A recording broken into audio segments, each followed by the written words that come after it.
자, 지난 밤사이 미국 증시가 어떻게 마감됐는지 살펴보도록 하겠습니다. 클로징 벨 나오고요. 장혜진 앵커, 전채린 캐스터와 함께하겠습니다. 자, 먼저 전채린 캐스터, 지난 밤사이 미국 시장이 어떻게 마감됐을까요? 네, 우리가 잠들어 있던 밤사이 뉴욕 증시에서 무슨 일이 있었는지 생생하게 전해드립니다. LS Closing Bell Now입니다. 현지 시간 6일 뉴욕 증시에서 주목한 주요 이슈로는 신규 부양책 협상에 대한 도널드 트럼프 대통령의 폭탄 발언, 그리고 제롬 파월 연준 의장의 연설이 있었습니다. 어제 트럼프 대통령이 군병원에서 퇴원해 백악관으로 돌아온다는 소식 전해드렸는데요. 그의 의료진에 따르면 대통령이 완전히 회복한 건 아니지만 충분히 퇴원할 수 있는 상태라고 전해졌습니다. 이에 따라 대통령의 건강 악화에 대한 우려는 조금 덜었었죠. 그런데 약 2시간 전쯤 트럼프 대통령이 트위터에 Stop negotiating until after the election, 즉 부양책 관련 협상을 대선이 끝난 뒤까지 중단시키라고 지시했습니다. 이런 발언을 남겼는데 이에 따라 장 초반까지만 해도 비교적 안정적으로 움직이던 지수가 장 후반에 급락하는 모습이었습니다. 사실 장 초반까지만 해도 부양책에 대한 기대감이 증시를 어느 정도 지탱해주고 있었는데요. 제롬 파월 연준 의장이 이날 연설에서 강한 재정 부양이 가계에 필요하다. 재정 통화 정책을 함께해야 회복이 더 강해질 것이다.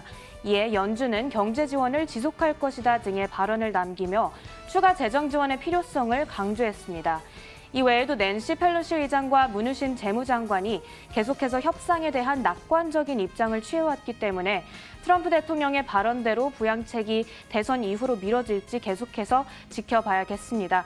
이제 다가오는 대선을 두고는 엇갈리는 의견들이 제시됩니다. 대통령의 코로나19 확진 이후 여론조사에서는 바이든 후보의 지지율이 더욱 높아졌었죠. 트럼프 대통령이 복귀함에 따라 그의 지지율이 다시 높아지리라는 의견이 있는가 하면 오히려 바이든 후보의 강세가 더욱더 두터워질 거라는 전망도 있습니다. CNBC가 전문가들을 대상으로 실시한 설문조사에 따르면 바이든 후보의 승리를 예측하고 있는 전문가들의 의견이 우세한 것으로 나타났습니다. 하지만 43%의 전문가들은 누가 승리할지 알 수 없다고 응답했습니다. 대선까지는 아직 시간이 남아있으므로 새로운 변수가 등장할 수 있겠죠. 계속해서 지켜봐야겠습니다. 오늘 종목의 경우 트럼프 대통령의 발언으로 인해 많은 주요 종목 하락했습니다. 보잉 6% 떨어지면서 다우지수 하락을 이끌었고요. 빵주 전반적으로 하락하며 나스닥 지수를 끌어내렸습니다.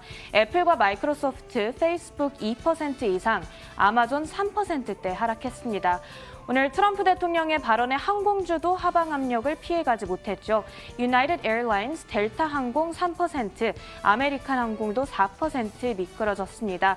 이어서 자세한 마감 상황 살펴보겠습니다. 먼저 다우지수입니다. 다우지수 장 초반, 중반까지도 계속해서 안정적인 흐름을 유지했는데요. 트럼프 대통령이 그 발언을 남긴 시점 즈음해서 1.34% 떨어지면서 27,772선에 거래 마쳤습니다. 나스닥 지수 역시 비슷한 흐름 보이면서 1.57% 떨어졌고요. 11,150선에 거래 마쳤습니다.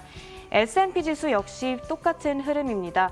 47포인트가량 떨어졌는데요. 1.4% 떨어진 3,360선에 거래 마쳤습니다.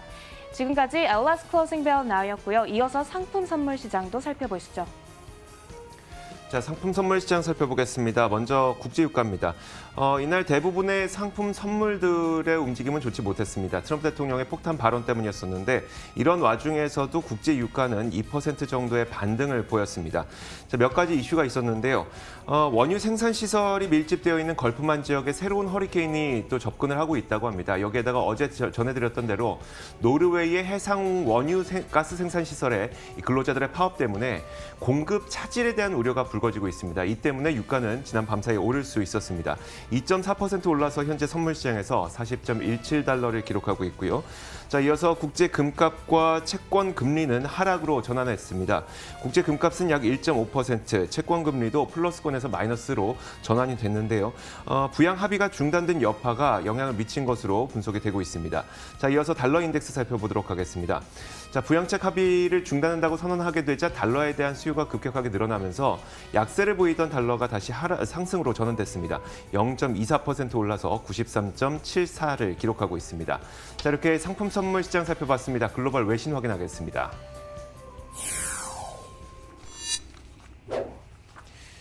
자, 첫 번째 소식부터 살펴보겠습니다. 장혜진은 어떤 뉴스일까요? 네, 월가에서는 대선이 한 발짝 앞으로 가까이 다가오면서 많은 분석과 전략들이 제시되고 있습니다. 골드만삭스의 시장 수석 전략가 데이비드 코스티는 여론조사 등을 인용하면서 시장은 블루웨이브죠. 민주당의 대선 승리를 기대하고 있지만 대선 결과에 따른 시장의 움직임은 예상하는 만큼 극적이지 않을 수 있다고 말을 했습니다.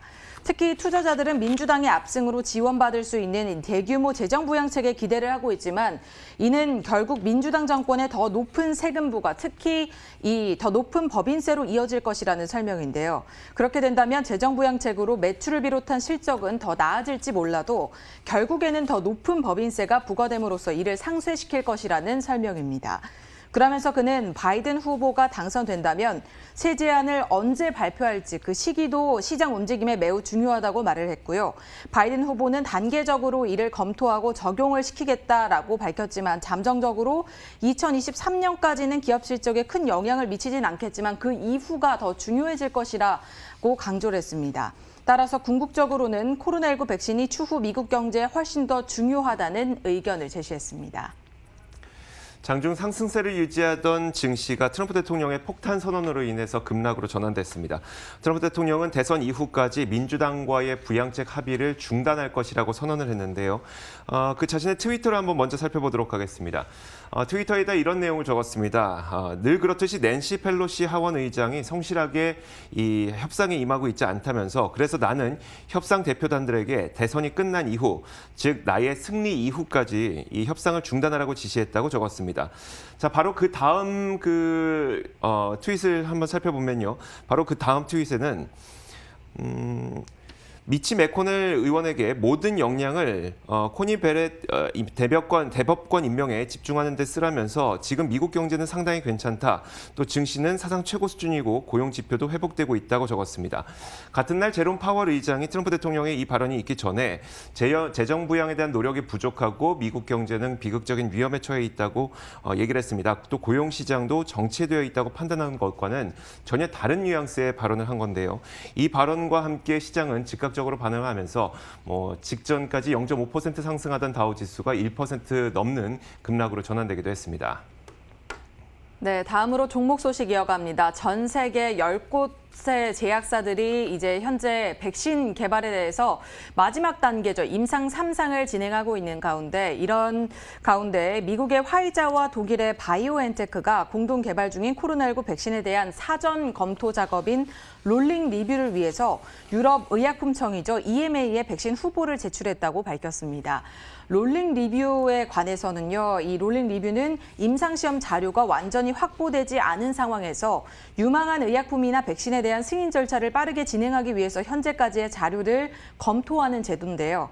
현재 양사의 백신은 임상 3상을 전 세계 12곳에서 진행 중이고 3만 7천 명 정도가 참여한 것으로 알려지고 있습니다.